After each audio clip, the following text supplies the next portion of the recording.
Hey, what's up, everyone? I hope you're doing well. Today's a special day because The Last of Us just dropped on HBO Max last night. I'm going to review it here. It's going to be an episode 1 spoiler review. So if you haven't seen it, click off the video, go watch the episode. But if you've seen it, let's get started.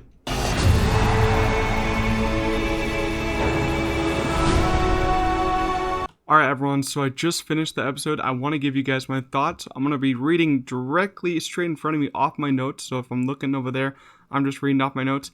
But some of my expectations I had with this show were I always wanted to play The Last of Us, and I finally did just this past year, and it's one of the best single player story games I've ever played. I'm a big fan of just story games, not really multiplayer games, but just single player story.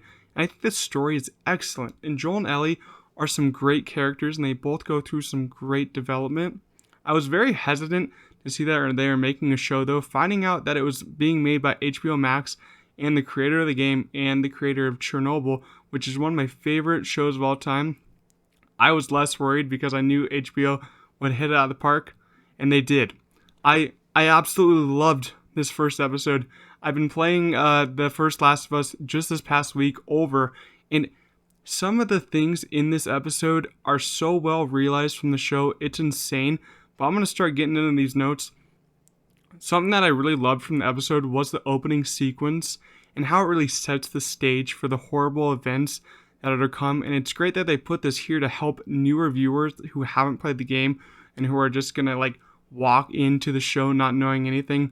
But it's basically just there to help you understand what's about to happen and that people aren't paying attention to the virus that's about to happen. Just like in our real world, people weren't paying attention to COVID, but it happened. But it's not as bad as this virus in the show. But then after that, we do get introduced to Sarah, who is played by Nico Parker, and I think she's great as Sarah.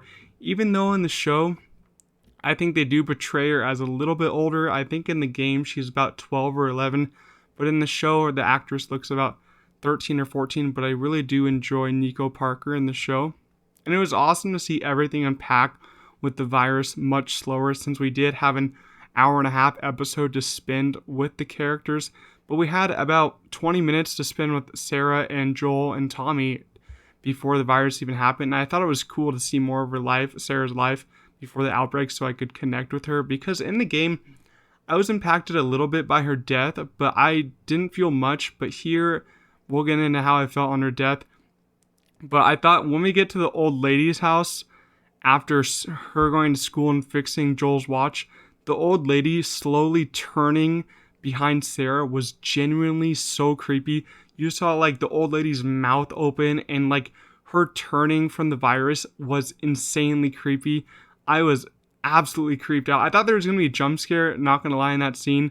But we get to when the actual scene in the game is here in the show, when Sarah wakes up at 2 in the morning and Joel's not there because he's breaking Tommy out of jail. But Sarah actually goes to Mrs. Adler's house, the grandma from the previous scene, and she's become infected. And I was genuinely scared because when we saw her biting the other lady's neck, the acting was great by whoever played Mrs. Adler, and the makeup is really good in this show too. But I'm very happy to see Joel killed her ass, just smacked her with, I don't know what he smacked her with, but he killed her ass before she could get to Sarah. And then when Joel, Tommy, and Sarah are in the car driving, it looked almost identical to the game cutscene. It's amazing how much thought was put into every scene by the creators of the show, because that scene was one of my favorite scenes of the introduction of the game, and it's just so well realized in this. And I think the shot of when the plane is falling down from the sky from the back of the car when Sarah's looking was one of my favorite shots in this episode. The cinematography, I don't know who did it, but the cinematography was really good in the show. And then we get to the sad part.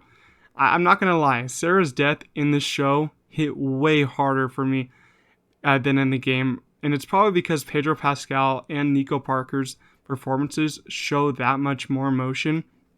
I did enjoy the death in the game. I thought it was heartbreaking, but this just broke my heart. Pedro Pascal's acting and how you could see how much pain Sarah was in this scene.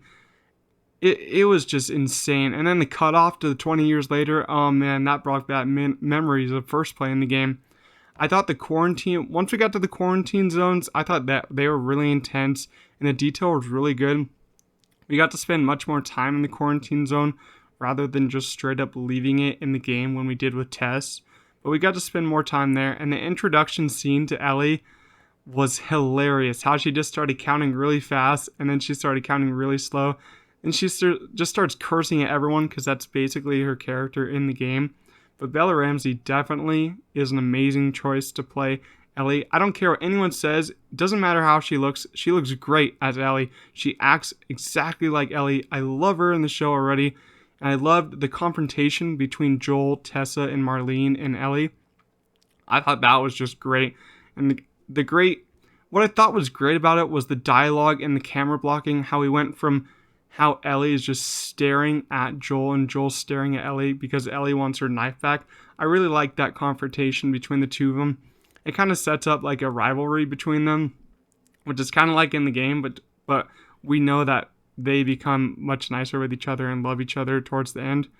And then next, I want to say that when they were breaking out at the nighttime, when they encountered the cop that Joel encountered before, that confrontation was also really good. I loved the payoff in that scene. How it all went down, I really liked, because it's different from the game to see how in the game they were just sneaking around and executing them. But I liked to see what the trauma of Sarah's death has done to Joel in the show, because you could really see that fear when the cop is aiming the gun with the flashlight on it, and we had the flashback to Sarah when that happened. You could really see the fear, but the anger in Joel's eyes. And it's really shown by Pedro Pascal's excellent acting in this scene. But even when he was punching him, on top of him, punching him and almost killing him, you could see the fear and anger in Joel's eyes. It was insane. But that's basically all the episode notes that I have to go over. This was a crazy episode, slow, but exactly like the game. Opened up slow, then the next part we go higher into action and more of that. But some of the performances I want to talk about is Anna Torv as Tess. I thought she was pretty good in her role.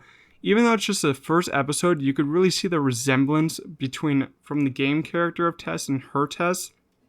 There's slight differences with how they act, but I really did like her performance. I'm not really attached to Tess from the game, but I did like her performance. And then Bella Ramsey, she's the perfect Ellie, in my opinion. Even though we didn't see much of her in this episode, just from the first scene we saw her, it was just great. Her constant attitude and cursing is shown here, and it's just like from the games. It's awesome how the creators got her down so well, and she's so realized in this show. All the characters are so well realized from the game to this show. This adaptation is going to go down as one of the best video game adaptations out there. And then last of all, we got Pedro Pascal. In my opinion, he didn't even need to act like Joel because he already looked like Joel. He looked exactly like him, and his mannerisms are very similar to the Joel that's in the game. I think that his and Bella's performances are just going to get better and better as the show goes on. And lastly, my last notes on the episode, I think that the ending was perfect to set up like the tilting buildings that we do get into in the show, because we finally get introduced to the clickers, hopefully in the next episode, because that's where we first fought them in the game. Overall, I was a big fan of this episode. I was so impressed, and I thought it was almost perfect with how everything was... Sorry, I'm trying to read my notes here. I thought it was almost perfect with how everything was just so realized in this show. The new additions were great. I'm so excited to see where this goes from here. I think we got 8 episodes left. I'm loving how they're so long, and I think this could end up as one of HBO's best shows, in my opinion.